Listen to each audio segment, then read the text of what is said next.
반갑습니다. 이게 좀 아슬아슬해 보이죠? 제가 이걸 좀 빼고 해도 되겠습니까? 예, 요걸 이렇게 내려놓을게요. 예, 반갑습니다. 어제 주일날이라 하루 종일 참 수고들 많이 하시고 몸도 또 마음도 지쳐 계실 텐데 일부러 이렇게 먼 곳까지 좀 쉬운 일은 아니라고 생각합니다. 며칠 동안 결단하시고 또 결단하게 된 그 배후에는 우리 하나님께서 이번 이 모임에 꼭 필요한 메시지가 있고 우리 대부분 다 사역자들이라고 알고 있는데요. 필요한 메시지가 있고 은혜가 있어서 여기까지 보내신 것 아닌가 싶습니다. 저는 몇 년 전까지는 저희 모교인 합동신학원을 나가면서 목회하고 또 가르치는 일을 겸임을 했는데 아무래도 이 목회가 중차대한 우선적인 저의 이제 감당해야 할 일이고 역량이 작고 또 재능이 많지 않다 보니까 둘 중에 하나만 해야 되겠다 이런 생각이 들어서 한 3년 전인가요? 제가 이제 그 바톤을 물려받으면서는 신학교를 그만두었습니다. 사실 지금 이 앞에 앉아 계신 우리 김명혁 교수님 제 신학교 은사되십니다. 우리 목사님 앞에서 감히 제자된 제가 은사 앞에서 이렇게 말씀을 나눌 수 있는 기회가 돼서 한편으로는 영광이고 신학교를 졸업한 지가 거의 30년 돼가는데요. 은사 앞에 서면 늘 우리는 주눅이 들잖아요. 왠지 모르게 작아지고 혹시 내가 오늘 잘못하면 학점을 짜게 주지 않을까 이런 염려가 있습니다. 뵙게 돼서 반갑습니다. 그 성경 구절 하나를 먼저 같이 보고 말씀을 나누도록 하겠습니다. 고린도 후서 신약성경 292페이지입니다. 고린도후서 5장 13절부터 15절까지 함께 합독을 했으면 좋겠습니다. 고린도후서 5장 13절부터 15절까지 같이 읽겠습니다. 시작. 우리가 만일 미쳤어도 하나님을 위한 것이요 정신이 온전하여도 너희를 위한 것이니 그리스도의 사랑이 우리를 강권하신도다. 우리가 생각하건대 한 사람이 모든 사람을 대신하여 죽었은즉 모든 사람이 죽은 것이라. 그가 모든 사람을 대신하여 죽으심은 살아있는 자들로 하여금 다시는 그들 자신을 위하여 살지 않고 오직 그들을 대신하여 죽었다가 다시 살아나신 이를 위하여 살게 하려 함이라. 아멘. 참 좋은 구절이죠. 언제 읽어봐도 마음에 와서 이렇게 닿고 또 닿고 하는 이런 구절입니다. 이번 며칠 저희가 함께 묵으면서 나눠볼 여러 가지 이야기도 간증도 또 메시지 은혜도 있을 텐데요. 그 전체를 총 집약을 해서 주제를 보니까 소나무숲 힐링 콘서트 이렇게 잡았어요. 현대적인 감각 이렇게 맞추어서 멋진 제목을 정한 것 같아요. 그 힐링이라는 말 자체가 아닌 게 아니라 요즘 대세 아니겠습니까? 얼마 전만 해도 웰빙이었다가 이제 벌써 이제 힐링 시대로 접어든 것 같아요. 그래서 이제 이런 생각을 해봤습니다. 우리도 이제 목회자들이고 사역자들인데 힐링이 필요하잖아요. 뭐가 힐링이 돼야 될까 생각해 보니까 딱 저는 개인적으로 답이 하나가 나와요. 마음이 힐링이 되면 좋겠다. 쉽게 하는 이야기지만 마음이 좀 치료를 받으면 힐링이 되면 좋겠다. 여러분들은 어떻게 생각하세요? 사람이 살아가는 데 있어서 제일 중요한 게 뭘까요? 아마 각자 대답이 다를 수 있을 겁니다. 그런데 제가 이제 생각할 때는 우리가 살아가면서 이것도 중요하고 뭐 저것도 중요하고 다 중요하지요. 재능도 있어야 되고 목회 잘 하려면 은사도 있어야 되겠고 열심도 있어야 되겠고 뭐 충성 또 경제적인 면도 무시할 수가 없고 말이죠. 일반적으로. 그런데 가장 중요한 게 마음가짐이 아닌가. 사람의 마음가짐. 저희 이제 교회에서도 간혹 가다가 함께 동역할 동역자들을 리크루트를 하는 뽑는 경우가 있습니다. 기본적으로 이제 그분의 뭐 신학이라든가 뭐 자질, 재능 이런 걸 보겠지요. 근데 그건 못지않게 오히려 더 큰 비중으로 저는 보고 싶은 게 뭔가 하면 이 사람의 마음가짐이 어떤가. 하나님을 향한 마음가짐, 사람을 향한 마음가짐, 그리고 또 자기 자신을 향한 마음가짐. 신학은 뭐 공부를 하면 쌓을 수 있을 것 같아요. 근데 이 마음가짐은 좀처럼 잘 안 벗겨지는 것 같습니다. 제일 중요한 게 따지고 보면 딱 한 가지만 세상에서 뭐가 제일 중요한가 묻는다면 저는 그렇게 말하고 싶어요. 마음가짐. 좀 부족해도 좀 약해도 완벽한 사람이 어디 있습니까? 다 약하고 부족하죠. 그런데 마음가짐이 어떤 마음가짐인가? 마음의 태도, 마음의 자세, 뭐라고 불러도 며칠 전에 국민일보에요. 우리 추양 한경진 목사님에 대한 짧은 어떤 추모의 글이 실린 걸 본 적이 있어요. 근데 참 인상적이었어요. 아닌 게 아니라 가을 햇볕이라는 호를 가지고 계신 우리 한경직 목사님, 가을이 되면 모든 게 다 익어가잖아요.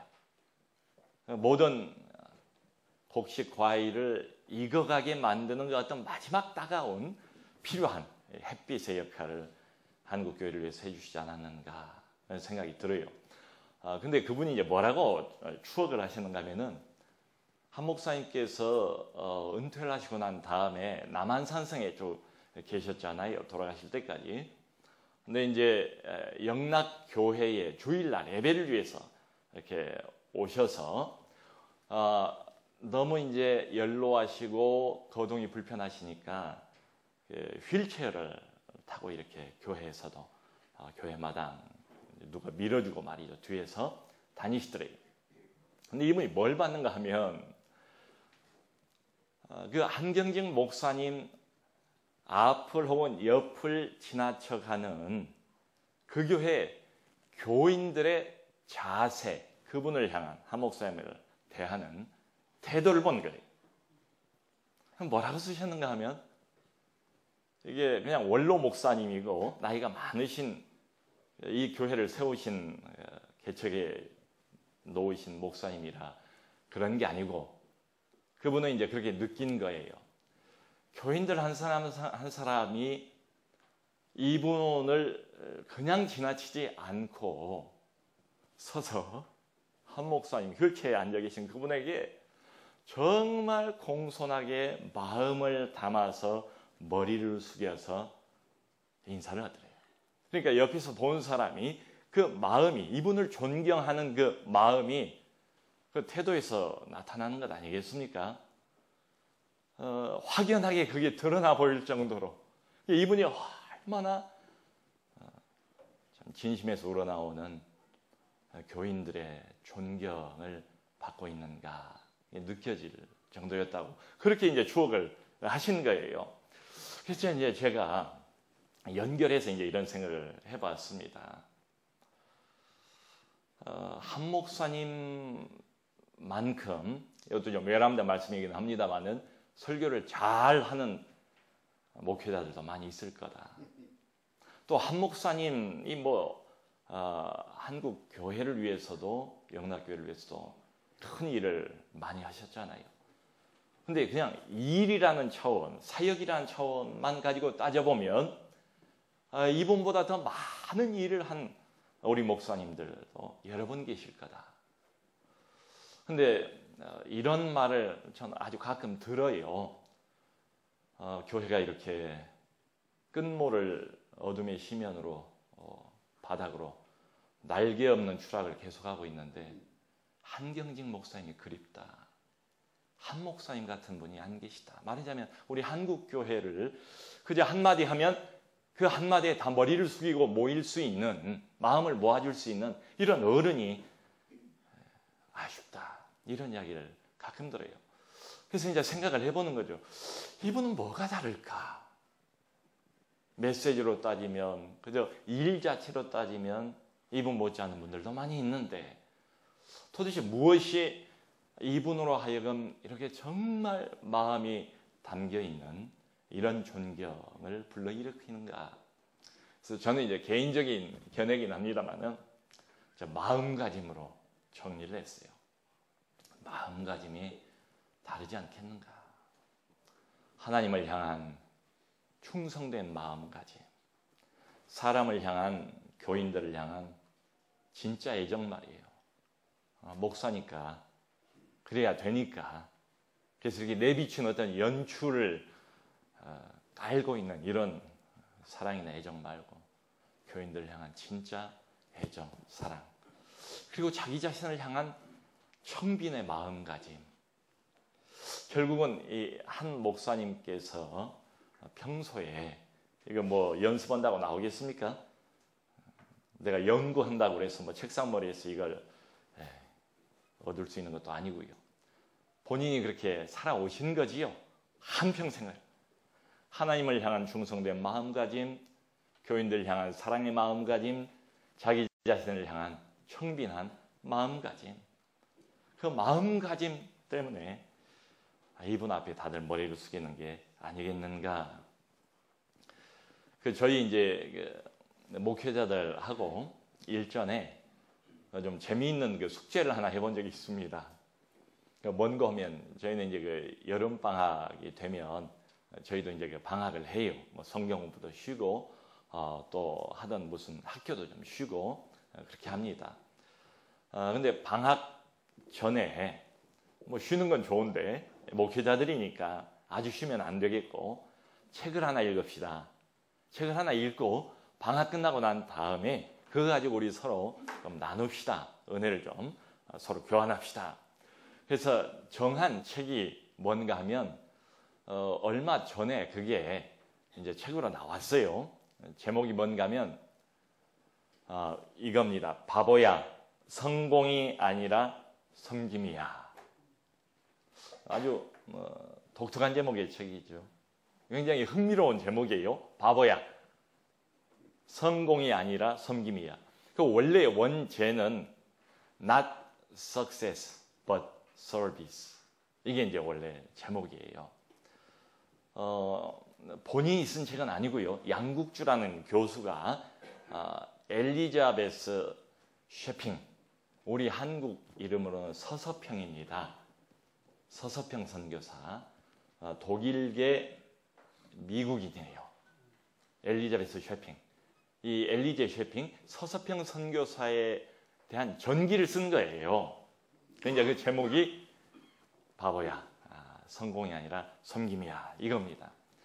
이 서서평 선교사는 1912년에 32살의 나이에 조선 땅에 옵니다. 와가지고 22년을 주로 전라남도 광주를 중심으로 해서 사역을 하는데요. 14명의 양자와 양녀를 입양을 해요. 자기가 다 키워요. 그 서서평 선교사 인터넷에 이렇게 쳐보시면은 그 재미있는 그림이 몇 장 있습니다. 왜 저희들 어렸을 때만 해도 그 엄마들이 애기들 다 포대기라고 그러죠. 포대기. 뭐 표준어인지 모르겠습니다만 이 포대기를 해가지고 애들 다 뒤에 업어요. 그래서 이렇게 질끈 동에 매지 않습니까? 고무신 신고 이게 이제 머리 쪽진다고 그러죠. 머리를 쪽지고 영락없는 이제 조선 여자 그렇죠. 그리고 애를 이렇게 포대기를 업고 있는 그런 그림도 있고 그래요. 서서평 선교사입니다. 그래서 14명의 양자와 양녀를 입양해서 길러내고 과부들을, 당신은 이제 남편이 죽으면 그야말로 살 길 자체가 아득하고 막막한 시대 아니겠습니까? 38명이나 되는 과부들을 다 독립을 시켜요, 이 서서병 선교사가. 그리고는 20년 넘는 세월을 광주를 중심으로 해서 주로 가난한 사람들, 소외된 사람들, 결핵 환자들, 특별히 나병 환자들, 그때 문둥병이라고 하지 않습니까? 요즘 이제 한센시병으로 부르자 해서 통일을 한 것 같은데요. 그 문둥병 환자들 돕는 일, 예전에 문둥병자가, 저도 기억이 있습니다만은 가까이 막 돌을 던지고 애들은 쫓아내고 이러던 그런 시절입니다. 그렇게 돌봐요, 섬겨요. 열심히 사역을 하다가 54세에 소천을 해요. 참 젊은 나이죠, 요즘으로 보면. 만성풍토병, 영양실조, 그리고 과로, 이걸로 결국은 일찍 주님의 부르심을 받습니다. 자, 이 서서병 선교사에 대한 평가가 이렇습니다. 한번 들어보세요. 찢어지게 가난한 조선에서 22년간, 그 다음 말이 중요한 것 같아요. 조선인의 친구가 아니라 조선 사람으로서 한복을 입고 보리밥에 된장국을 먹고 고무신을 끌면서 살았다. 이게 우리 조선 사람들, 한국 사람들, 이분을 바라본 사람들의 평가예요. 우리는 이제 조금 이 나라에 호감을 갖고 있거나 도움을 준 사람들을 친한파 이렇게 부르잖아요. 근데 그게 아니고, 조선의 친구, 한국의 친구, 그 정도가 아니고 조선 사람의 친구가 아니라, 이게 대단히 중요한 구별이라고 생각합니다. 조선 사람으로서 보리밥에 된장국 먹고, 그리고는 고무신을 끌면서 22년을 살았다. 그래서 이 54세 나이에 소천을 했을 때 최초로 말이죠, 광주 시민사회장으로 장례를 치러요. 그때 장례를 치르는 그 광경을 기자들이 생생하게 기록한 당시에 일간지 기록들이 다 남아 있어요. 그 장례 치르는데 그날 수천 명이 나와서 수많은 시민들이 오열을 하는데, 특별히 그 나 환자들이 어머니라고 부르면서 계속 그 장례 운구 행렬을 따라가면서 오열을 했더라, 이런 기록이 남아 있어요. 그 당시 일간지에 난 기사를 제가 한 문장만 그대로 옮겨보면요, 이렇습니다. 서선교사는 생전에 다시 태어난 예수로 불리웠다. 생전에 살아있을 때 별명이, 그러니까 참 이런 별명을 누가 얻을 수 있을까요? 다시 태어난 예수로 불리웠다. 여러분, 당시에도요, 이제 미국 선교사들이니까 오지에서, 이제 조선은 그때 당시에 1912년 오지입니다. 오지 중에 오지예요. 이름 한번 들어본 적도 없는 동북아시아의 한 구청에 있는 조그만 땅덩어리에 불과하지요. 이 오지 선교사는 4년 내지 5년에 한 번씩 유급 휴가를 주는 게 관례였답니다, 미국 선교부가. 그런데 서서병 선교사는 조선 땅에 온 지 17년 6개월 만에 처음이자 마지막으로 안식년을 갔습니다. 그게 1929년이에요. 12년에 이 땅을 처음 밟고 17년 만에 1929년에 처음이자 마지막으로 안식년을 맞이했는데요. 뱃삭이 없었대요. 미국 갈 때 비행기는 없고 배를 타고 가야 하는데 뱃삭이 없어가지고 동료 선교사들이 이제 객출을 해서 돈을 모아가지고 겨우 이제 미국까지 갔다는 그런 기록이 남아있을 정도입니다. 자, 그러면 그때 당시에 모든 조선 땅에서 수고하던 선교사들이 다 이랬는가? 그건 전혀 아니고요. 그 동료 선교사들은 미국식 기와지에서 여자들은 또 예쁜 드레스를 입고 주말마다 정기적으로 승마를 하는 이런 선교사들도 여러 사람 있었다고 해요. 또 가난하고 무식하고 어둠으로 꽉 덮여 있는 것처럼 보이는 이 조선 땅, 이 조선 땅에 와서 미국은 참 우리가 상상도 할 수 없는 그런 나라 아니겠습니까? 당시만 해도 와서 재벌 행세를 하는 이런 선교사, 이 땅에서 유지로 호합한 인생을 살고 있는 이런 일부 선교사긴 하지만 이런 사람들이 있었다 이거예요.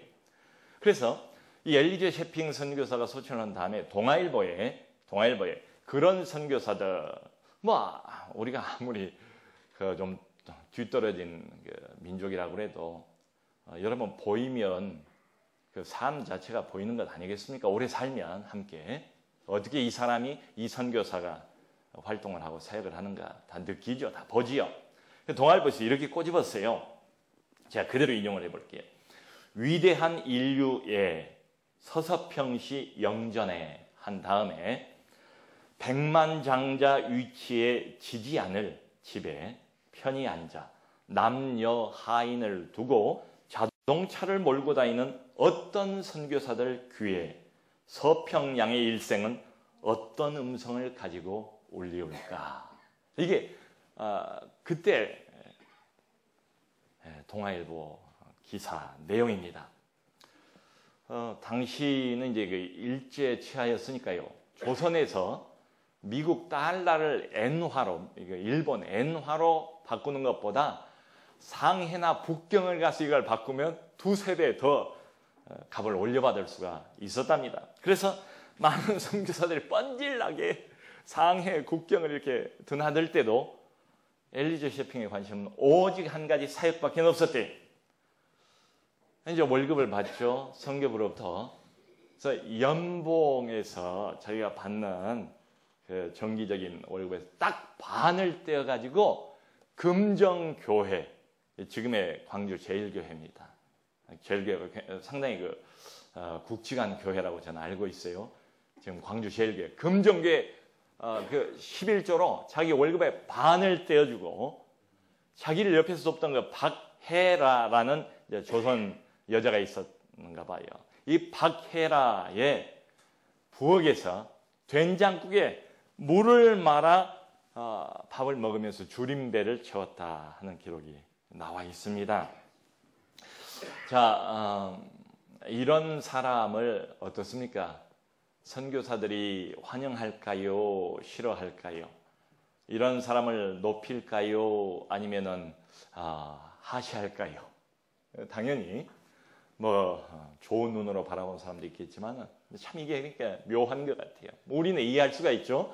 같은 사역자고 같은 조선 땅에 와서 선교라는 걸 함께하는 동료이긴 하지만 다른 동료 미국 선교사들이 질시를 받은 거예요. 생활에 규모가 없다. 월급 받은 거 다 그냥 11조 반 줘버리고 나머지 반은 뭐 거지들, 가난한 사람, 뭐 필요한 사람 다 나눠줘버리고 빈 털터리로 늘 물 말아 먹고 된장국에 보리밥에 이렇게 가난한 천박한 조선 사람처럼 그렇게 사는 거예요. 이 사람은 자승자박이다 이런 거겠죠. 누가 그렇게 하라고 요구한 것도 아닌데. 그래서 생활에 규모가 없다 이런 이야기. 선교사들을 통째로 망신시킨다. 이 서서평 선교사는 우리 선교사들을 좀 어떤 품위도 지키고, 미국 선교사로서 말이죠. 왜 그 선교사라고는 해도 은근한 어떤 그 자부심, 우월감, 서양 선교사들이 다 가지고 있지 않습니까? 품위를 좀 유지를 해야 되는데 선교사들 품위를 통째로 다 깎아 내린다. 그리고는 위선이다. 자기는 못하는데 이 사람은 하거든요. 자기는 못 사는데 이 사람은 그렇게 살거든요. 그러니까 이건 위선이다. 이렇게 이제 막 몰아붙인 거예요. 자, 근데 이제 서서평 선교사가 54살 이른 나이에 운명을 했어요. 남긴 게 뭔가 그걸 보고 선교사들이 모두 다 경악을 한 거예요.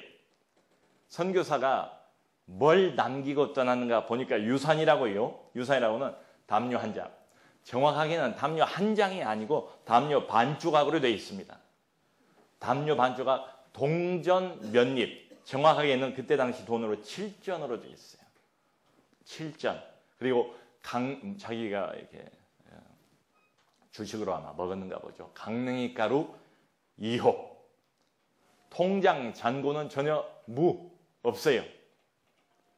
이게 전부였습니다. 선교사들도 동료들도 설마 이 정도 일이야, 이 생각은 못했던가 봐요. 다 깜짝 놀랐답니다. 시신마저도 본인이 살아생전에 유언한 그대로 의학대학의 연구용으로 기증을 해버렸어요. 그리고 아름답게 생애를 이 땅에서 마감을 했습니다. 근데 이 서석병 선교사가 늘 기도했던 제목이 뭔가 하면, 하나님, 필요하면 하나님께서 필요한 것들을 내게 그때그때마다 공급해 주신다는 믿음을 갖게 해주시고, 더 중요한 기도 제목은 나를 조선 땅에서 주님의 이름을 섬길 수 있는 자로 만들어주세요. 그리고 이 땅에, 이 조선에 하나님 나라가 임하는데 일조하게 해주세요. 이게 평소에 기도 제목이었습니다. 이 동료 선교사들 중에 존 니스벳이라는 사람이 있었는데요. 서석병 선교사 장례를 치르던 그날 장례가 다 마쳤어요. 이 동료 선교사인 존 니스벳이 이 엘리제 셰핑이 살고 있던 집에 방문을 했어요. 이제 뭐 유품도 정리하고 뭐도 정리하고 해야 하잖아요. 이제 다 끝났으니까. 그래서 뭘 발견했는가 하면 거실에 들어갔는데 거기에 이 서석병 선교사가 평생 좌우명으로 삼고 살아왔던 그 좌우명이 걸려있는 걸 발견했어요. 뭐라고 한마디 걸려있는가 하면 Not success, but service. 그 한마디예요. Not success, but service. 그리고 이 존 니스벳이 거기서 참 신선한 영적인 충격과 도전을 받았어요. 이 사람은 그때까지 이 조선 땅에 엘리제 셰핑보다 훨씬 먼저 왔어요. 27년 동안을 조선 땅에서 사역을 하고 있던 사람이에요. 그날 저녁에 존 니스벳이 자기 일기에 뭐라고 적었는가 하면 제가 그대로 읽어볼게요. 1907년 이래 27년을 조선에서 살아온 내 삶의 표현은 과연 무엇인가? 1907년 이래 27년을 조선 땅에서 선교사로 살아온 나는 과연 무엇을 내 인생에, 내 삶의 표어로, 목표로 삼고 살아왔는가? 심각한 질문이죠. 선교사라는 그 신분, 타이틀에 대한 자기 정체성에 대한 진지한 질문을 서평 선교사 죽음 앞에서 던지게 됩니다. 그래서 나온 책의 이름이 바보야, 성공이 아니라 섬김이야. 이 타이틀만 해도 참 은혜가 돼요. 바보야, 성공이 아니고 섬김이라. 이걸 모르는 바는 아닌데, 이게 싫은 것도 아닌데, 알면서도 이걸 인정하면서도 이걸 따라가는 게 왜 이렇게 어려울까요? 저는 이제 개인적으로 그런 생각을 해봐요. 주님의 진리는 참 간단하다. 심플한 것 같아요. 성경 어디를 봐도 복잡한 진리는 없잖아요. 진리는 심플한데 이 심플한 걸 내 것으로 만들기 위해서, 내 몸에 붙이기 위해서는 평생의 뼈를 깎는 노력과 채찍질로도 이게 잘 안 되는 것 같아요. 여전히 불완전하고, 여전히 못나 보이고, 여전히 주님 바라보면 죄송하고, 교인들 바라보도 죄송하고, 나를 봐도 미안하고, 이 걸리는 게 많아요. 아직까지 이렇단 말입니다. 근데 이건 분명한 것 같지 않습니까? 우리 모두가 공통적으로 좀 표어로 삼을 만한 이런 타이틀이 아닌가? Not success, but service. 그냥 간단히 요약을 하면 이 한마디 안에 우리 사역의 모든 것이 다 녹아있지 않나? 더 말할 것도 없지 않나? 이게 무슨 소리인지 다 알지 않나? 못해서 문제고, 못 쫓아가서 문제가 생기고 어려워지는 것이지. 근데 이 사람은 살았단 말이죠. 참 이렇게 산 한경림 목사님 같은 분들이 있고 엘리 조세핀 같은 사람들 우리 옆에 있어서 얼마나 다행인지 모르겠어요. 저희 이제 남서론의 교회는 해외 선교사님들을 여러분 이제 돕고 있어요. 그냥 기도로도 협력하고 또 협력 선교사도 있고 또 우리 교회 파송 선교사도 있고 그래요. 그런데 저희가 지난 15년 동안 마음을 담아서 집중적으로 선교를 해왔던 지역이 어딘가 하면 러시아 연해주입니다. 연해주 고려인 올해가 150주년이잖아요. 지난 추석 때 4박 5일 우리는 매년 그 추석이 되면 연해주 방문단을 모집을 해가지고 이제 가요. 올해는 이제 더 행사가 컸지요. 고려인 2주 150주년 기념이라. 그래서 다 같이 갔다 왔어요. 고려인들 만나서 추석 당일날 같이 음식도 나누고 또 오후에는 윷놀이도 같이 하고 저녁에는 푸시킨 극장 가서 또 같이 고려인 중에 바이올린 천재 소녀가 하나 있어요. 알렉산드라 리 예명이 샤샤인데 걔를 10년을 이제 후원을 했습니다. 잘 컸어요. 그래서 이제 그 아이 공연하는 것도 우리가 보고 그랬습니다. 그래서 거기 이제 그 종합 선교 이제 지역이에요. 이를테면 가보니까 15년 전에 이제 우리 원로 목사님이신 홍정길 목사님하고 장로님들 몇 분이 갔는데 정말 고려인들이 영하 겨울에 30도 보통 그 이하로 내려가는 추위인데요. 난방 할 수가 없죠. 난방 기구가 없어요. 뭘 가지고 그나마 추위를 좀 몸을 녹이는가 하면 여러분 이런 백열등 담아 있잖아요.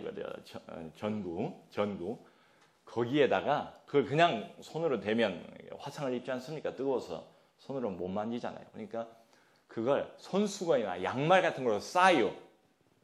그걸 싸가지고 그걸로 이렇게 하고 몸을 녹이고 그걸 보면서 다들 눈물을 흘리지 않을 수가 없었지요. 그리고 이제 시작된 게 연해주 사역입니다.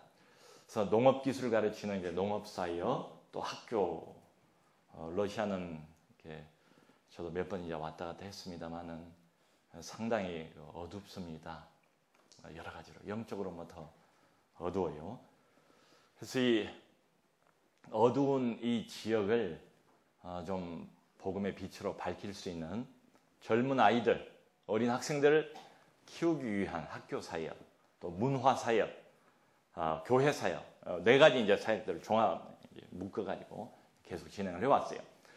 그런데 얼마 전에 거의 처음 초창기 때부터 이 사역에 참여를 하고 수고를 많이 하시던 이제 우리 교회 파송 선교사님들 몇 분이 나이가 돼가지고요, 65세면 이제 은퇴거든요.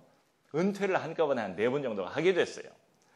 그래서 우리가 해드린 건 없고 고생만 계속 시켰는데 한번 좀 위로를 해드려야겠다 싶어가지고 한국으로 다 모셨어요.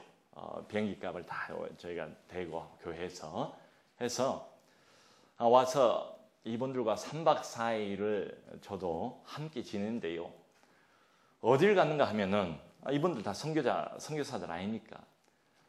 이 남한 땅에 여기저기 아직도 남아있는 선교 유적지, 순교 유적지 일종의 탐방 순례 여행을 지난 가을에 같이 했습니다. 참 은혜를 많이 받았어요. 여러분, 저는 개인적으로 이런 생각이 들어요. 우리 한국교회가 뭐라고 해도 인정하기로 하고요. 그래도 이만한 교회 부흥 발전 근래 찾아보기는 어렵지 않습니까? 다 한국교회 부흥을 이야기하는 것 아니에요. 이 한국교회 부흥의 원인이 뭘까? 2가지가 아닌가 싶어요. 하나는 순교자들의 피, 일제 신사참배를 거절한, 우리가 잘 아는 주기철, 손양훈 이런 분들은 말할 것도 없고, 감옥에서 55명, 그 안에는 평신도들도 많이 들어가 있는 것으로 알고 있어요. 순교를 했습니다. 이름 없는 순교자들도 많이 있고요. 또 6.25 동란 때 얼마나 많은 성도들이 예수 이름 그거 하나 붙들고 놓치지 않았다는 이유로 순교를 했습니까? 순교자들 그리고요, 또 하나 잊지 말아야 될 게 외국인 선교사들의 희생. 이 두 가지가 아닌가 싶어요. 이 두 가지가 우리 한국교회 아주 밑바닥이 면면이 흐르고 있는 부흥의 원동력이라고 저는 그렇게 생각을 합니다. 첫날 우리가 출발을 하면서 여러분 아시는 짐 엘리엇 영화를 봤어요. 짐 엘리엇이 휘튼 대학을 수석으로 졸업하지 않습니까? 6년 동안 남미의 어떤 부족을 위해서 기도해 오지 않습니까?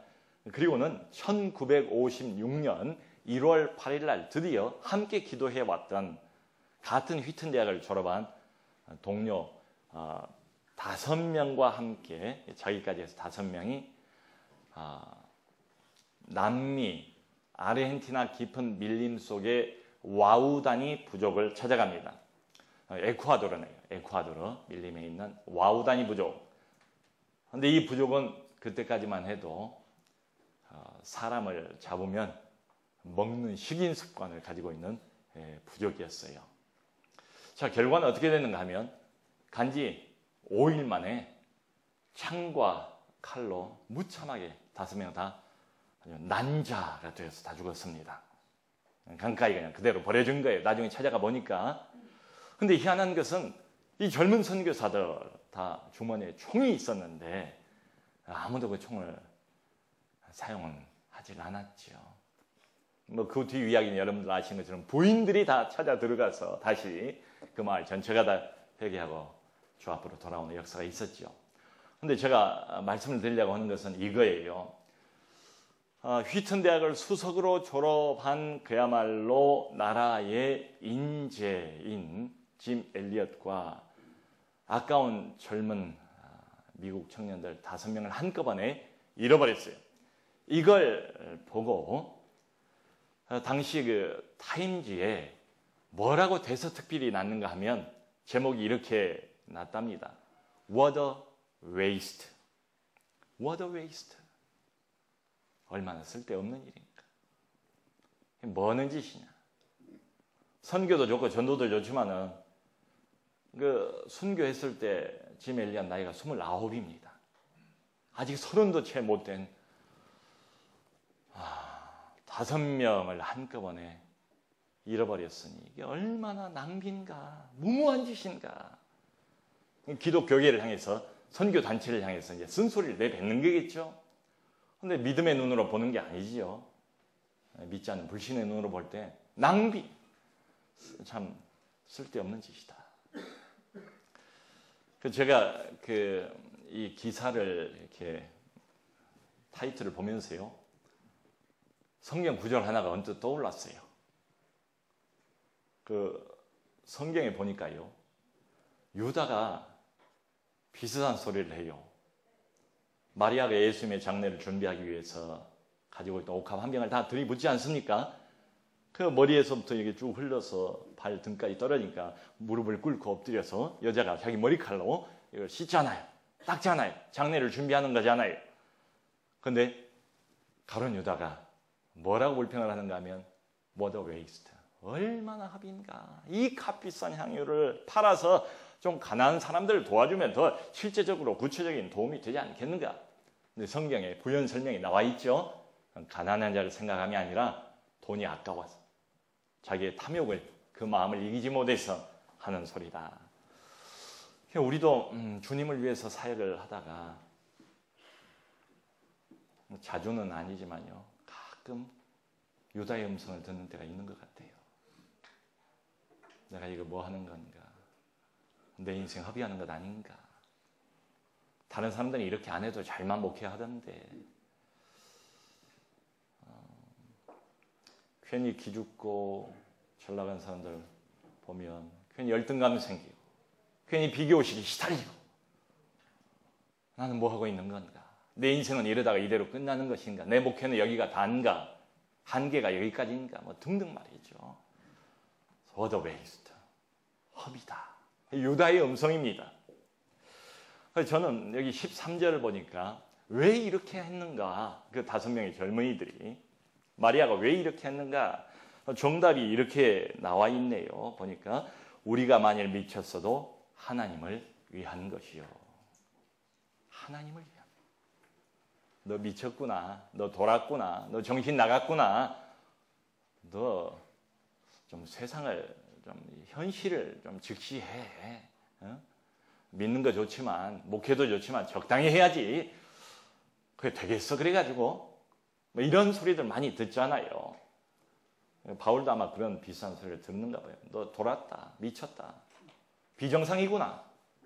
맞대요. 네, 미쳤어도 하나님을 위하여. 하나님을 위하여. 그래서 이 선교사님들하고 그 다음에 어디를 갔는가 하면요. 전주로 내려갔어요. 전주 예수병원 아시죠? 그 예수병원에 길을 건너 가셔야 돼요. 길을 건너가면 예수병원 기념관이 있어요. 아마 다녀오신 분들도 많이 계실 겁니다. 그러니까 초창기부터 예수병원의 그 역사가 다 거기 유물도 거의 다 한 50년 이상 된 그런 의료기구 같은 거 이런 것도 있고 그래요. 갈 때마다 감동이 돼요. 근데 지난번에 가서는 찬찬히 읽어봤어요. 잘 만들어 놨더라고요. 일대 병원장부터 다 그 프로필을 자상하게 다 소개를 해놨어요. 큰 이렇게 판을 만들어가지고. 예수병원의 일대 병원장이 누군가 하면 마티 잉골드라는 여자입니다. 이 여자는 1896년도에 미국 볼티모어 의대를 수석으로 졸업을 했어요. 마티 잉골드가. 그리고 그 1897년도 30살 나이에 조선 제물포항에 처음으로 도착을 했습니다. 자, 그런데 중요한 건 이겁니다. 1896년도에 의대를 수석 졸업을 했는데요. 이 볼티모어 의대는 전통적으로 수석 졸업한 학생에게 금메달을 수여를 한답니다. 근데 금메달 2개를 만들어서 준대요. 하나는 이론 분야, 의과대학 이론 분야에서 수석을 한 사람. 근데 의학이라는 게 뭐 이론만 있는 게 아니잖아요. 실제가 더 중요한 것 아닙니까? 이 실기 분야에서 수석을 한 사람. 이렇게 해서 2개를 주는데요. 볼티모어 의과대학 사상 1896년도는 금메달 2개를 다 이 마티 잉골드 여사가 혼자 다 받았어요.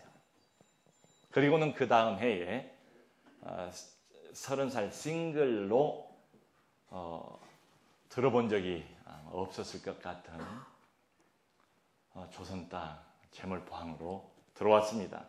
그리고 1898년도에 전주 지역으로 내려가서 어느 민가에서 환자 6명을 데리고 처음으로 진료를 시작을 해요.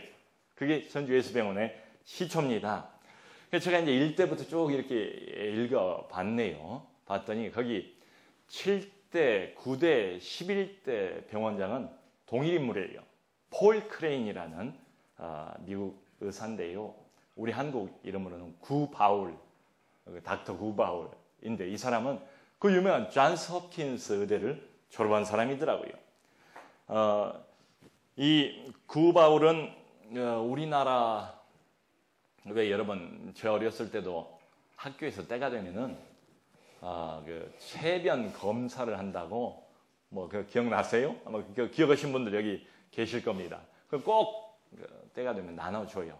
그래서 가지고 와서 변 검사도 기생충이 그렇게 많았습니다. 우리 때는. 근데 이 구바울은 우리 한국 기생충 박멸에 혁혁한 공을 세운 그런 사람입니다.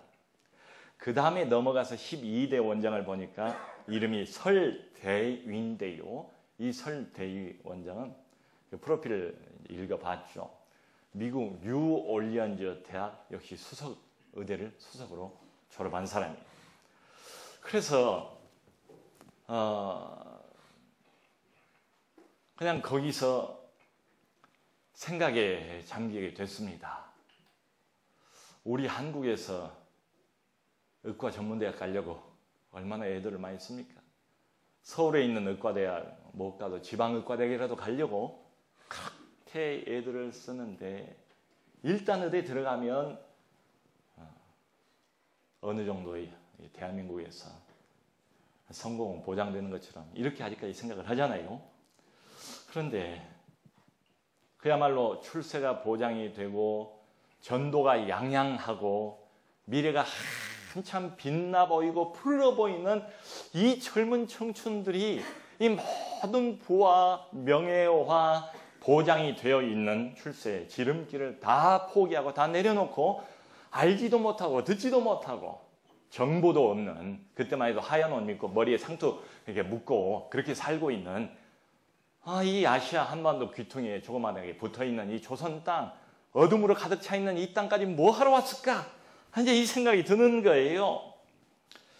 왜 왔나 이 사람들은 도대체? 뭐가 이 사람들을 멀고 먼 태평양 대서양을 건너서 여기까지 오게 만들었을까?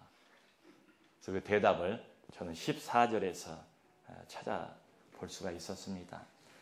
그리스도의 사랑이 우리를 강권하시는도다. 그리스도의 사랑이 우리를 강권하시는도다. 여기 포인트가 어디 있는가? 제 생각으로는 강권. 이게 강권이란 말 자체가 의미하는 어떤 뉘앙스가 곱게, 순순히, 부드럽게 이런 건 아니잖아요. 나는 가만히 있으려고 해도 뭔가 나를 막 몰아붙이고 막 밀어내고 가만히 있지 못하게 만드는 내 인생, 정해진 인생, 보장된 어떤 출세, 명예, 부 이런 것들에 머물러 있지 못하게 하는 뭔가 이게 something 스페셜이 있는 거예요. 그건 내게 아니죠. 내 안에서 나온 게 아니라고 말하지 않습니까? 내 안에 사랑도 아니고 내 안에 뭐 어떤 자선심도 아니고 밖에서 온 거죠. 우리 안으로 들어오는 거죠. 그리스도의 사랑이 나를 가만히 내버려 두지 않는다. 그러니까 남들은 아마 뜯어 말리지 않았겠습니까? 예수를 믿어도 적당히 믿어라. 너 장로 되는 것까지는 너무너무 좋은데 목사 안 되지 마라. 저희 어머니가 저보고 그러셨어요. 부모 심정이죠. 이해가 가요. 아닌 게 아니라. 그런데 그런 소리를 다 참고를 하면서도 그러나 자기를 가만히 있지 못하게 하는 그 무엇, 그리스도의 사랑이 우리를 강권하신다. 이제 이런 생각을 해봅니다. 목회가 어디서 결판나는가? 폐 일원하고 이게 있느냐 없느냐. 많이 식어버린 것 같아요. 저도 이제 신학교 들어간 지가 딱 30년입니다. 84년도 1학년 들어갔으니까요. 우리 1학년 들어갔을 때는 학교도 없어가지고 그때는 그 남서울 교회에서 1학년을 보냈어요. 근데 너무너무 이제 지금 환경이 달라졌죠. 저희 때마다 강도사 그리고 목사 처음 때까지인가도 교회에서 성미를 받아 먹었어요. 예전에는 그 성미 제도가 있지 않았습니까? 다 못 먹고 목사는 떼니까. 그래서 이렇게 성미를 받아보면 거기 완전히 혼합곡식입니다. 묵은 쌀도 있고 햅쌀도 있고 보리쌀도 있고 팥도 있고 조도 있고 다들 있어요. 참 건강식을 그때 먹은 거지요. 한 번은 저희 2학년 때부터 수원으로 본관 건물만 2층짜리 달랑 지어가지고 이제 왔다 갔다 통학을 하는데 저는 집이 이제 신촌이었고 제가 이제 신학교 동기 하나는 이 구로동 쪽에 교회가 있었어요. 이제 그 구로역에서 전철역에서 버스를 또 타고 수원까지 가야 돼요. 3번을 바꿔 타고 이제 이렇게 다녔습니다. 근데 가끔 만난 때가 있어요. 구로역에서 이제 버스를 타기 위해서 만났어요. 근데 몰랐는데 이야기를 안 하니까 모르죠. 들어보니까 이틀을 꼬박 굶은 거예요. 딸이 둘이 있는데 그 두 딸이 이제 지금 다 장성해서 시집가고 그랬습니다만 그러던 시절이었습니다. 근데 지금 가보면 참 아닌 게 아니라 그 흔히 하는 말로 격세지감을 느껴요. 우리 때는 그 신학교 운동장에 아무것도 없었어요. 차가 없었다고요. 학생차는 있을 수가 없지요. 그래서 늘 그 넓은 운동장에서 우리가 점심 먹고 나면 족구를 하고 하던 기억이 있는데 지금 어쩌다 한번 학교를 가보면 그냥 차가 얼마나 빽빽이 들어서 있고 우리 학생들 차가 교수차보다 더 좋은 차들도 많고 그래요. 언젠가 보니까 그 원우회 회장이 나와가지고 광고하기를 두 줄 주차하지 맙시다. 그런 광고를 하는 시대로 이렇게 변했더라고요. 그 뭐 잘 먹고 잘 살게 되었다는데 거기다 대고 시비를 걸 필요는 없잖아요. 그럼 어떻게 하라고요? 이렇게 환경이 변했는데요. 20년, 30년 전과는 목회 환경 자체가 달라졌는데요. 좋은 건 좋은 것으로 인정하고 받아들이면 좋지 않습니까? 괜히 그것 때문에 뭐 저희가 마음을 불편하게 가질 것까지는 없다고 생각은 해요. 일부러 억지로 목회자라고 해서 궁상을, 우리 하는 말로 궁상을 떨 필요는 없겠다. 자, 그런데 원리는 같은 것 아닌가? 이때나 그때나, 아니 2000년 전이나 목회 원리는 같아야 되지 않는가? 그 같아야 되는 한마디가 뭔가 하면 그리스도의 강권하시는 사랑이 나에게 있는가? 이 질문 앞에 서면 해답이 나오지 않을까? 이 질문 두 개만 딱 머리에 달고 가끔 이렇게 묵상을 해도 될 것 같아요. Not success, but service. 그리스도의 강권하신 사랑이 나에게 과연 있는가? 예수병원 기념관 옆으로 가면요, 묘지, 공동묘지가 있어요. 크진 않아요. 그게 뭔가 하면 전주 외국인 선교사 묘지예요. 전주 외국인, 전주에서 이제 이렇게 활동을 했던 선교사들, 호남의 7인이라고 부르지요. 전주 지역을 중심으로 해서 이제 선교 활동이 이렇게 활발하게 벌어지면서 여러 선교사님들이 이제 거기서 뼈를 묻었어요. 거기 들어가 보면 맨 입구에 누구의 묘비가 돌로 된 비석이 이렇게 놓여져 있는가 하면 전위렴 선교사 묘비가 있습니다. 미국 이름이 윌리엄 젠킨스예요. 윌리엄 젠킨스. 한국 이름이 전위렴이에요. 전시 성을 갖게 됐어요. 근데 여러분 그 전주 출신들 혹시 계신지 모르겠네요. 잘 아실 거예요. 기전여학교라고 유명한 기전여학교 있잖아요. 그 기전여학교가 어떻게 생겼는가 하면 기억하라 전킨을, 그게 학교 이름이 됐어요. 그러니까 얼마나 전주 지역에 공헌을 많이 이 양반이 했던지 학교 이름 자체를 기전, 잊지 말자, 우리 기억하자, 전킨의 정신을. 그래서 기전여학교가 됐습니다. 원래 이 전킨 선교사는 전주에서 활동한 게 아니고 군산에서 활동을 시작을 했어요. 군산 영명학교라고 있습니다. 그 군산 영명학교를 처음 세운 분이 바로 이 전킨 선교사예요. 근데 얼마나 참 그야말로 열심히 도가 지나칠 정도이든지 그분에 대한 일화를 보면 이런 이야기들이 늘 나옵니다. 그러니까 당시만 해도 뭐 자동차가 있습니까? 교통이 편리합니까? 복음을 전하려면 산 넘고 강 건너고 그야말로 개나리 보찜 이렇게 싸들고 며칠을 선교 여행을 다니고 이래야 하던 때 아니겠습니까? 그래서 수없이 주막에서 저녁에 잠을 자면서 빈대, 모기 시달리고 여름이면 홍수가 나잖아요. 비가 갑자기 내려가지고. 그때도 선교 여행을 다니다가 냇물이 갑자기 불어나서 거기 휩쓸려가지고 죽을 뻔한, 익사할 뻔한 이런 적도 있고, 겨울에는 또 가스불 중독이 돼가지고 죽을 뻔한 적도 있고, 뭐 이런 사람이에요. 그러면서도 군산에 머물지 않고 그 근방에 익산, 옥구, 김제 지역을 또 100길로 필요하면 타고 다니면서 복음을 전했습니다. 그러다가 이 사람이 병에 걸렸어요. 선교부에서 윌리엄 전킨을 보니까 안 되겠어요. 사람 죽이겠어요. 선교하다가. 그러니까 선교부에서 아주 희한한 명령을 내립니다. 이 윌리엄 전킨을 옮겨버려요. 선교지 자체를. 당신 이제 군산 끝, 여기 중단하고 전주로 가세요.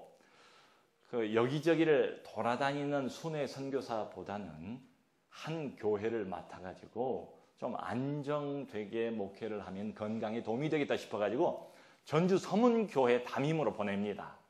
유명한 교회 아닙니까? 전주 서문교회 담임으로 가버렸어요. 보냈는데 이게 강제로 보낸 거예요. 본인이 자유로 가는 게 아니고 선교부가 결정을 한 거예요. 보내면서 아주 희한한 명령 하나를 덧붙여요. 선교부의 명령이에요. 전킨스, 윌리엄 전킨스, 당신은 전주 지역을 중심으로 해서 20리 밖으로는 선교 활동을 하지 못합니다. 선교 활동 지역을 20리 안으로 제한을 시켜버렸어요. 워낙에 열심히 특심하다 보니까 이제 선교에서 선교사를 보호하기 위한 아주 희한한 명령을 만든 거죠. 근데 그 열심히 어디 갑니까? 전주에 와가지고 서문교회를 담임을 하면서 보니까요, 여러 고아원을 설립을 하고 6개 교회를 설립을 했어요. 그래서 폐렴으로 결국은 사망을 합니다. 당시 나이가 43살이에요. 43살이면 여러분 이제 경험도 좀 있고 연륜도 좀 있고 고생하고 수고한 열매도 조금씩 맛도 보고 뭐랄까 좀 누릴 수 있는, 자기 사역의 열매를 좀 누릴 수 있는 그런 나이 아닙니까? 근데 하나님이 데리고 가세요. 자, 이 전킨스 선교사를 데리고 가는데요, 여기까지는 그래도 그러려니 할 수 있을 것 같아요. 근데 아까 말씀드린 윌리엄 젠킨스 묘비 앞에 보면 조그마한 이만한 성경책만의 돌덩어리 3개가 놓여져 있어요. 그게 이 윌리엄 젠킨스 아들들의 묘비예요. 셋 다 풍토병 때문에 죽어요. 이 땅에 와가지고. 첫째 아들은 2살 때 죽고, 둘째는 2달 만에 죽고, 셋째는 난 지 20일 만에 죽습니다. 그러니까 아버지와 세 아들의 묘비가 거기 이렇게 나란히 놓여 있는 거예요. 여러분, 제가 이게 알기로는 선교사님들에게 제일 힘든 게, 나야 부름받았으니까 고생을 해도 그만이지만 내가 고생하면 적어도 내 자신만은 많이 바라지는 않는다고 할지라도 기본적인 것은 하나님이 챙겨주시고 하나님이 도와주셔야 되는 거 아니에요? 이게 우리가 기대해 볼 수 있는, 떳떳하게 요청해 볼 수 있는 정당한 기도의 응답 아닙니까? 43살에 아버지 죽고 이 땅에서 난 세 아들 다 2살, 2달, 20일 만에 다 죽어요. 그냥 보통 사람들 심정 같으면, 웬만한 믿음 같으면 이 나라에 떠났을 것 같아요. 그냥 쳐다보기도 싫었을 것 같아요. 다시는 한국, 코리아 생각도 하기 싫었을 것 같아요. 한 아들도 아니고 둘째, 셋째를 다 이 땅에다가 묻었단 말이죠. 근데 그 기록을 보면 윌리엄 전킨이 마지막 세상을 떠날 때에 참 아름답게 떠납니다.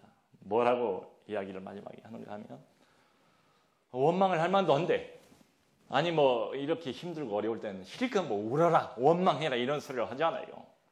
우리도 예수를 믿고 사역자들이지만 정말 하나님이 이러시겠습니까? 왜 이러시는 겁니까?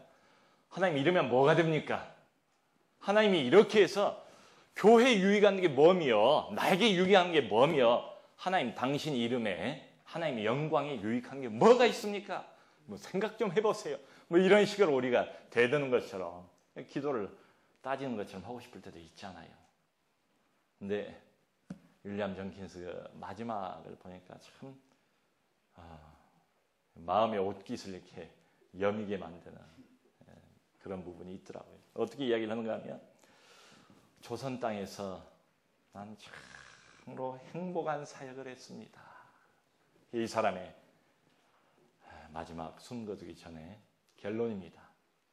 조선 땅에 와서 세 아들을 묻고, 나는 이른 나이에 폐렴에 걸려서 주님 곁으로 가지만 조선 땅에서 참으로 행복한 사역을 했습니다. 생각해 보는 거죠. 세 아들 이 땅에서 죽이고, 어떻게 보면 애비가 죽인 거죠. 애비하고 애미는 소명 받아서 이 땅에 와서 고생한다고 해도 애들은 막말로 무슨 죄가 있어요? 엄마 아빠 잘못 만난 죄밖에 없지요. 다 이 땅에 묻었는데 원망은 안 하고 행복한 시간들을 보냈습니다. 그러니까 참 이런 고백들 앞에서 잠깐씩 머무르게 되는 거예요. 뭔가 다르잖아요. 적어도 나하고는 다르잖아요. 이 못난 나하고는 다른 것 같아. 왜? 무엇이 이 사람은 이런 고백이 가능하게 만들었는가? 보면 역시 대답은 14절이 그리스도의 사랑이 우리를 강권하시는도다. 그 사랑. 너무 많이 하나님 사랑 이야기를 하고 너무 많이 그리스도의 사랑을 노래했더니 그 사랑이 무뎌져 버린 것 같아요. 30년 가까이 목회를 하니까 나도 모르는 사이에 목회 어떤 매너리즘에 빠져버린 것 같아요. 교인들한테 계속해서 외치죠. 힘을 주어서 막 힘을 짜내가지고 막 어거지로라도 하나님의 은혜, 하나님의 사랑 막 윽박 지르는 것처럼 이야기를 할 때도 있죠. 근데 내 안에 그 사랑이 느껴지지 않는다면, 내가 느껴지지 않는데 어떻게 상대방이 느낄까요? 진리라는 것은, 하나님의 진리는 인격을 통한 전달 아니겠습니까? 내가 그 사랑에 이미 식어버렸는데, 그 사랑이 이미 무뎌졌는데, 그 사랑의 신선한 맛들이 이미 다 가버렸는데, 그냥 43살 나이에, 저보다 훨씬 어린 나이입니다. 이 사람은 이렇게 행복한 고백을 하면서 하늘나라 갔는데 나는 뭐 하고 있나? 내 안에 그리스도의 강권하신 사랑이 어느샌가 사라져버리고 생략돼버리고 그냥 넘어가고 이렇게 된 것 아닌가 싶어요. 그래서 저희가 마지막으로 어디를 갔는가 하면요, 김제를 방문을 했어요. 그 선교사님들하고. 김제에 가면 금산교회라고 있습니다. 가보신 분들 계실 겁니다. 우리나라에 몇 남지 않은 기역자 교회예요. 100년도 넘었어요. 기역자 교회여가지고 이쪽은 여자, 이쪽은 남자 편, 가운데는 딱 그 커튼으로 박아놓고 목사님은 딱 그 모서리에 서서 여자 보고 남자 한 번 보고 이렇게 설교를 하셨대요. 그 교회입니다. 근데 거기 가보면요, 두 사람의 초상화가 딱 그 강대상 옆에 걸려 있어요. 한 사람은 조덕삼 장로, 그 교회를 세운 조덕삼 장로 초상화가, 또 하나는 그 교회 이자익 목사라는 분의 초상화입니다. 근데 조덕삼 장로는 그 마을의 유지고요. 엄청난 부자였던가 봐요. 이자익이라는 사람은 원래 조덕삼 씨의 마부였어요. 이자익은 전라도 사람이 아니에요. 경남 사람입니다. 근데 또 못 먹고 가난하고 배고프고 그러다 흘러서 전라도 김제 땅까지 온 거예요. 와서 17살 나이에 이 조덕삼 씨의 마부로 들어갑니다. 주인인 조덕삼하고 나이 차이가 15살 차이가 나요. 조덕삼 씨가 15살이 더 많아요. 자, 그런데 보니까 정말 성실할 뿐만 아니라 총명해요. 이 이자익이가. 그러던 터에 아까 그 호남의 7인 선교사 말씀 잠깐 드렸는데, 그 중에 한 사람으로 저는 알고 있어요. 테이트 선교사님이 이제 당시는 말을 타고 다닙니다. 전주를 본거지로 하지만 시간 될 때마다 말을 타고 이제 막 가까운데 김제 이런 데를 이제 왔죠. 이 마을까지 온 거예요. 와가지고는 이제 복음을 전한 거예요. 근데 이 부자 조덕삼 씨가 보니까 서양 선교사계는 하고 파란 눈을 가지고 있는 사람이지만 이 사람이 성실하고 좋아요. 그냥 이제 호감이 갔던가 봐요. 자기의 사랑채를 통째로 다 빌려줍니다. 그래서 그 사랑채에서 그 마을에 이제 교회가 시작이 된 거예요. 하다 보니까 한 번 듣고 두 번 듣고 조덕삼이도 은혜를 받고 이자익이도 은혜를 받아가지고 두 사람이 함께 신앙생활을 하게 됐네요. 두 사람이 함께 영수가 돼요. 지금으로 보면 집사가 돼요. 둘이 집사가 돼요. 영수가 된다고요. 그리고는 이제 교회가 막 부흥하기 시작합니다. 모든 물질적인 후원, 또 원래 이 조덕삼 씨는 마음이 넓은 사람이고 덕을 세우는 이런 사람이었대요. 좋은 소문이 나니까 사람들이 몰려들죠. 교회가 커졌어요. 그래서 장로를 뽑을 때가 됐어요. 그래서 장로 투표를 이제 했는데 다 예상하기는 뭐 보나마나 뻔하지 않은가. 조덕삼 씨 사랑치에서 시작하고 교인들 중에서 조덕삼 시내 이 부자 밥 안 얻어 먹어본 사람이 없고 신세 앉은 사람이 없는데 이 동네 사람들 중에 뭐 보나마나 조덕삼 씨가 장로가 될 거다 했는데요. 초대교회처럼 그때에도요. 한 많고 서름 많은 백성들이 신앙을 먼저 받아들인 것 같아요. 그러니까 거기 하인들이 많다고요. 모습들 교회에. 그래서 그랬는지 뚜껑을 열어보니까 조덕삼이가 안 되고 이자익 이 마부가 당선이 된 거예요. 장로로, 초대 장로로. 깜짝 다들 놀랬죠. 뚜껑 열어보고. 이제 긴장한 것은 테이트 선교사였답니다. 왜냐하면 그때쯤 해가지고 이보다 먼저 서울에서 말이에요. 이 비슷한 일이 있어가지고 교회가 다 깨졌어요. 여러분 그 서울의 그 시내에 승동교회라고 있죠. 이 승동교회에서도 장로 투표를 했는데 칼질하는 고기 자르는 백정이 장로가 된 거예요. 그러자 양반들이 백정 밑에서 우리는 신앙생활 할 수 없다 해서 나와가지고 세운 게 바로 안동교회입니다. 연동교회라고 있죠. 연동교회. 그 연동교회에서 장로 투표를 했는데요. 가죽신을 만드는 갓바치가 장로가 된 거예요. 갓바치 밑에서 어떻게 우리가 가르침을 받고 머리를 굽실거리면서 장로를 대접하고 따라갔느냐. 우린 도저히 그럴 수 없다 해가지고 따로 양반들만 나와가지고 만드는 게 지금의 묘동교회입니다. 이런 일이 있는 걸 테이트 선교가 잘 알고 있었어요. 그러니까 긴장할 수밖에 없지요. 이것도 이제 교회가 완전히 박살나는 거 아닌가 이런 생각이 들지 않았겠어요. 뭐 보나마나 이제 조덕삼이가 말 한마디만 삐딱하게 하면 교회가 4분의 1 반입니다.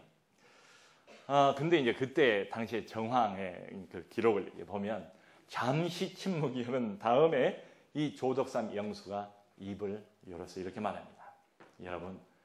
여러분들은 오늘 참으로 훌륭한 일을 해내셨습니다. 이자익 영수는 저보다 신앙 열의가 대단한 사람이 올시다.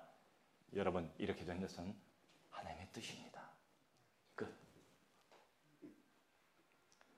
어찌 보면 피해 당사자지요. 시비를 걸자면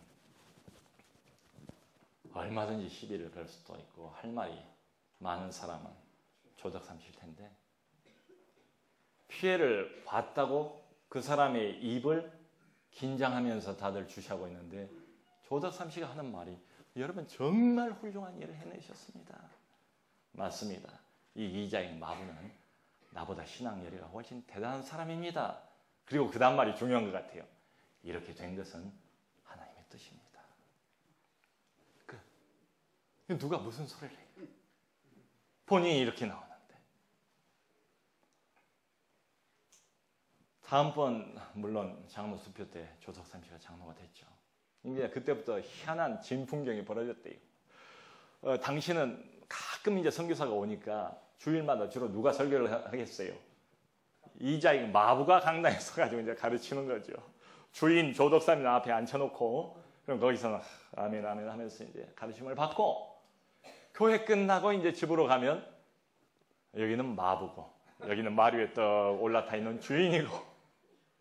근데 정말 참 재미있고 귀감이 되는 것은 거기에 어떤 갈등이 없었던 것처럼 보이고 충돌이 없었던 것처럼 보이고 그것 때문에 그렇게 마음이 힘들고 여기에 휘둘리지 두 사람이 휘둘리지 않았다는 게 참 귀감이다. 나중에 조덕삼 장로가 앞장서서 이자익이를 평양신학교를 보냅니다. 모든 걸 다 서포트를 해요. 평양신학을 마치고 났을 때 금산교회 담임 목회자로 청빙을 해요. 이 조덕삼 장로가 청빙을 해서 거기서 목회를 이자익 목사가 하는데요. 여러분 그 예수교 장로회가 지금 갈라져 있잖아요. 여러 갈래로. 갈라지기 전에 대한 예수교 장로회 총회장을 이자익 목사가 3번을 했어요. 3번 한 사람은 이 사람밖에 없대요. 그리고 대전신학교를 세웠습니다. 이자익 목사가. 참, 이 목사와 장로, 장로와 목사, 운명적인 갈등 관계, 이렇게 표현도 하고. 원치 않지만 어쩔 수 없이 운명적으로 대립과 갈등이 없을 수가 없는 관계라고 말들 하는데, 그래서 정말 멋진 분이다. 이자익도 이자익이지만 이 조덕삼, 이 장로님이 참 대단한 분이다. 여러분, 요동하지 마세요. 딴 생각하지 마세요. 사분오열 되지 마시고 뒤에 가서 딴 말들 하지 마세요. 이렇게 된 것은 하나님의 뜻입니다.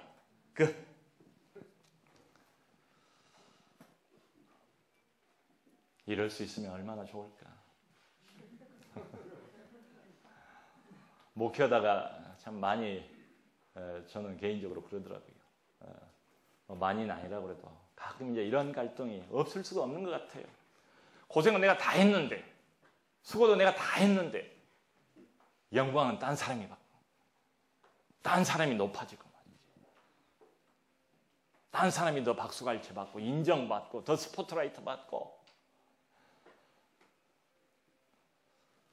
그때 아까 우리 처음 출발을 마음 자세가 중요한 것 같습니다 했더니, 내 마음의 자세는 그때 어떤 것인가? 이 한마디를 정말 마음을 담아 살 수 있으면 교회 모든 갈등 100% 다 소화해낼 수 있지 않을까요? 여러분, 요동하지 마세요. 될 대로 된 겁니다. 이건 하나님의 뜻입니다. 장로가 먼저 하든지 목사가 먼저 하든지, 장로는 병신 오니까 아무래도 목사가 먼저 이렇게 나오면 얼마나 좋을까? 마음가짐이 이렇게만 되면 얼마나 좋을까? 그래서 여기 보니까 15절에 이렇게 되어 있어요. 한번 같이 읽어보겠습니다. 15절 마지막으로 시작.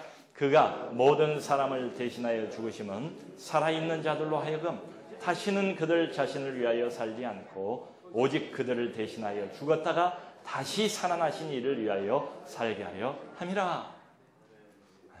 결국은 여러분, 이 질문인 것 같아요. 한마디로 나는 지금 누구를 위해서 사는가? 폐 일어나고 내 목회 잘 되는가 안 되는가? 큰 목회를 하는가 작은 목회를 하는가? 내 교회 형편이 이런가 저런가? 이 모든 질문들 하나하나 이렇게 구체적으로 생각하기 시작하면 복잡해지더라고요. 딱 한 가지 질문 앞에 좀 발가벗은 영혼으로 나를 세우는 이런 시간들이 있으면 좋겠다. 나는 누구를 위해 사는가? 더 이상 자신을 위해 살지 않고 나를 대신하여 죽었다가 다시 살아나신 자를 위하여 살게 하려 함이라. 아멘. 하나님의 진리는 간단합니다.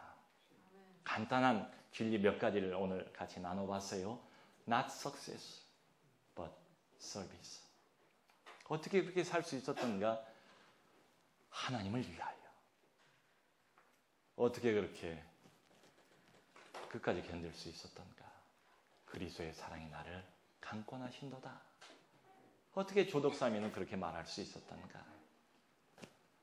나를 위하여 살지 않고 나를 대신하여 죽었다가 다시 살아나신 자를 위하여 살게 하려 함이라. 우리 인생의 목적은 주어졌습니다. 그렇게 지키든 못 지키든 이미 주어진 목표와 주어진 정체성을 가지고 살아가는 사람들 아니겠습니까? 내 이득, 내 권리, 내 명예, 거기에 비중을 두지 말라는 이야기죠. 대신에 나를 부르신 그분, 처음 부르심을 받았던 그 걸음 그대로 갈 수 있었으면 좋겠고요. 부르셨을 뿐만 아니라 부르고는 놔버렸을까요? 그건 아니잖아요. 지금까지도 계속 붙들고 여기까지 걸음걸음 끌어오신 그분, 못난 것 맞고 부족한 것 맞고 어리석은 것 맞고 지금도 참 자신을 이렇게 실체를 볼 때마다 실망스러운 건 많지만 그럼에도 불구하고 우리 모두를 놓치지 않고 하나님의 사역자로 여전히 붙들고 사용하고 계시는 그분, 그분을 위해서 저도 그렇고 여러분들도 오직 그리스도를 위해서 살아가는 남은 인생 되시길 주님의 이름으로 축원합니다. 우리 같이 한번 기도합시다. 말씀 듣고 생각나시는 대로 성령님 인도하신 대로 자신을 위해서 자신의 목표를 위해서 함께 동성으로 기도하겠습니다. 하나님 아버지 감사합니다. 주님 약합니다. 부족합니다.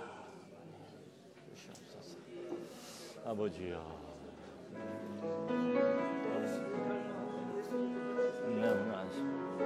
하나님 아버지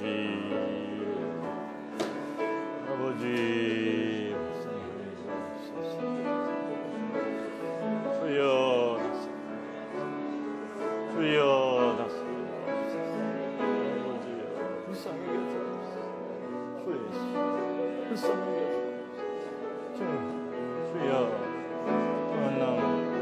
우리의 세운에는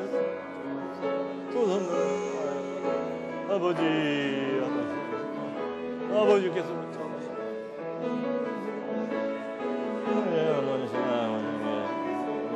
주여 강권하여 주시기를 원하노. 주여 새롭게 해 주시기를 원하노. 주여 하늘 은총을 힘입어